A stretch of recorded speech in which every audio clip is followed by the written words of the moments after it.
Hai, welcome back. Gadis Bola akan menyajikan informasi seputar Timnas Indonesia.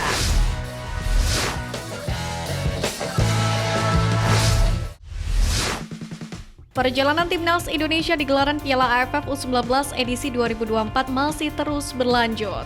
Menghadapi Malaysia di babak semifinal tentu saja bukan hanya perkara menang dan kalah, namun jauh lebih prestisius dari itu.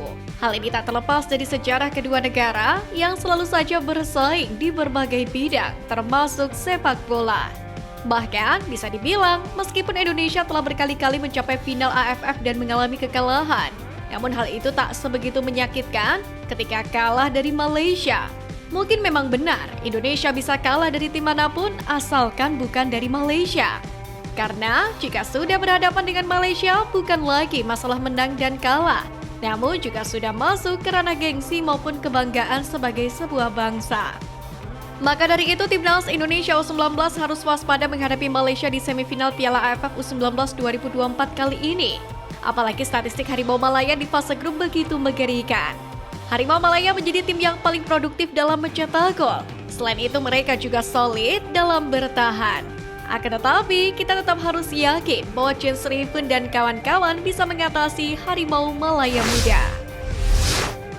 Langkah panjang Indonesia di Piala AFF U19 menghadirkan tekanan tersendiri bagi pasukan Indra Syafri.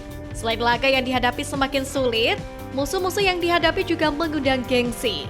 Untuk itu, berbagai cara dilakukan oleh Timnas Indonesia U19 untuk bisa menjuarai Piala AFF U19 2024. Termasuk dengan menghadirkan tim psikolog yang bertugas membangun mental juara, terutama jelang melawan Malaysia U19 di semifinal Piala AFF U19 2024. Dalam hal ini, tim psikolog Timnas Indonesia U19 Afif Kurniawan menyatakan, sudah memberikan sesi khusus untuk para pemain agar pola pikir mereka terbangun menjadi seorang juara. Hal tersebut tentu agar Timnas Indonesia selalu bersemangat dalam latihan dan memberikan performa terbaik untuk turun laga. Kalau pemainnya saja sudah bersiap sedemikian maksimalnya, tentu pemain ke-12 wajib untuk menjaga asa dengan optimis dengan performa skuad Garuda. Makin ketat persaingan, Timnas Indonesia U19 secara tidak langsung dituntut untuk bermain tanpa celah, terutama saat melawan Malaysia. Apalagi rivalitas akan membuat laga berjalan makin panas. Namun sebelum itu, berkaca dari laga fase grup, Timnas Indonesia wajib mewaspadai pertahanannya. Komposisi 3 bek yang berisikan Alvarez Buffon, Kade Arel, dan Iqbal Kujangge harus lebih sikap menghadapi serangan lawan. Kekompakan dalam memutus serangan juga sangat diperlukan. Catatan juga menghampiri lini tengah yang belum padu. Dalam hal ini, Kaviyatu Rizky wajib dimainkan sejak menit pertama dengan pengalamannya dalam 2 laga fase grup. Dan yang selalu menjadi pekerjaan rumah adalah memaksimalkan setiap peluang di area lawan. Jauh ini memang sudah baik, namun efektivitas memanfaatkan peluang harus ditingkatkan lagi. Mengingat Malaysia U19 kini ada di level yang berbeda dibandingkan lawan sebelumnya. Ayo Garuda, pulangkan Harimau Malaya. Di balik eksotisnya penampilan Kaviyatu Rizky di fase grup kemarin, rupanya ia harus bergelut dengan cedera sebelumnya. Meski demikian, kualitasnya pun tetap diperlukan. Bahkan sosok Kaviyatu Rizky kini sedang menjadi perbincangan pecinta sepak bola nasional. Dia adalah motor serangan andalan yang membawa Timnas Indonesia U19 lolos ke semifinal Piala AFF U19 2024. Hal ini pun bisa dilihat saat Timnas Indonesia kesulitan membobol Kamboja. Namun, Kaviyatu berhasil jadi momok buat Kamboja. Gol pertama Garuda Muda pun tercipta lewat sundulan Kade Arel pada menit 71 dengan memanfaatkan sepak pojok dari Kaviyatu Rizky. Hal yang sama pun terjadi pada gol kedua, bedanya bola diselesaikan oleh Iqbal Kujangge di menit ke-86. Terakhir, Timnas Indonesia U19 menghadapi Timor Leste U19 dalam matchday ketiga grup A. Kaviyatu dimainkan sejak menit pertama dan kini hasilnya mereka berpesta gol. Total, Kaviyatu telah membukukan 1 gol dan 3 assist hanya dalam 2 pertandingan. Aksi-aksinya pun dalam mengirim bola ke lini depan benar-benar menunjukkan bahwa dia merupakan otak serangan Timnas Indonesia U19. Tentu, aksinya ini kembali diharapkan saat laga semifinal nanti. Piala AFF U19 2024 bukan ajang yang manis bagi Vietnam U19. Mereka bisa dikatakan gagal total dalam turnamen yang digelar di Surabaya, Jawa Timur ini.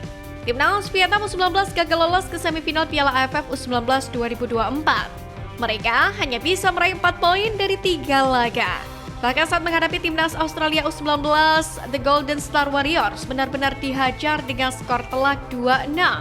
Setelah dipastikan gagal melaju ke semifinal Piala AFF U19 2024, Vietnam pun memutuskan untuk kembali ke negaranya. PFF menyebut setelah gagal di ajang ini, timnas Vietnam U19 punya target lain. Mereka bertekad tampil apik di kualifikasi Piala Asia U20 yang akan berlangsung September mendatang.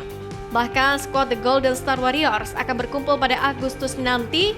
Mereka akan menjalani pemusatan latihan di Jepang. Timnas Vietnam U19 ada di grup A kualifikasi Piala Asia U20 2024. Grup itu juga berisi Suriah, Bhutan, Guam, dan Bangladesh.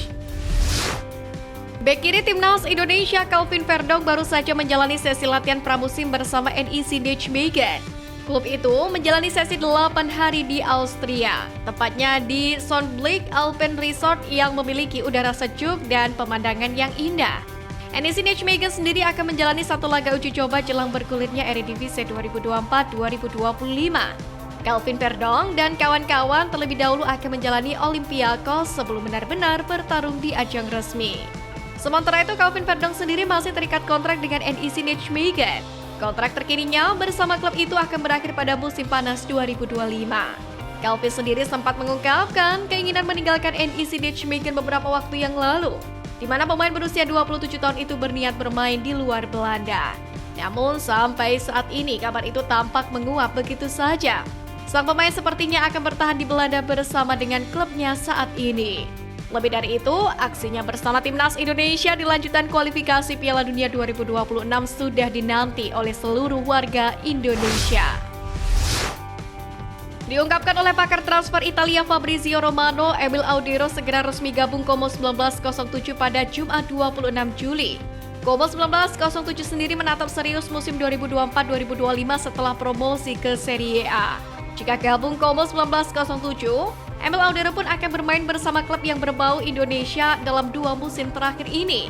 Sekedar diketahui, Como 1907 kini dimiliki oleh pengusaha asal Indonesia yang notabene pemilik Jarum Group.